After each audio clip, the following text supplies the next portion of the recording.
Okay, Sarah, this is also the place David was, as I just mentioned to you. And he was here because he was fleeing from King Saul. King Saul wanted him dead.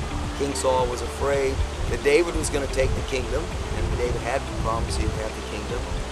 And so Saul did everything he could do. But you know, it was really because Saul was jealous, and Saul was self-centered. Let me read. This is 1 Samuel 24. And it says that after Saul returned from pursuing the Philistines, he was told, David is in the desert of Ein Gedi. So David was here. We read in chapter 23 the same kind of thing. David and his men went up from there and lived in the stronghold of En Gedi. So that's where we're talking, right here, this area. How long is he? I don't know how long he was here for, but he obviously could survive here by going for food. He has water here, and so this is a place that he could survive. So he came here, Saul heard of it, so Saul came for him. Now, why was Saul pursuing David? Can I share that I think the real reason is he was self-centered? And that's why he became mentally unstable. He was mentally unstable.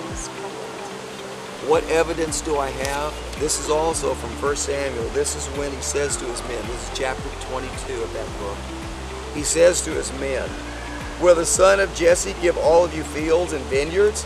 Will he make all of you commanders of thousands and commanders of hundreds? Is that why you have all conspired against me? Do you think they've all conspired against him? No. But Saul had this, I feel sorry for myself, self-pity, y'all don't care enough about me, and doing marriage counseling very often. This is what I've heard. You know, she just doesn't love me enough. He just doesn't love me enough. And so this is focus on, I'm not cared about enough. And as our focus becomes on ourselves, it hurts us. It hurts us dramatically.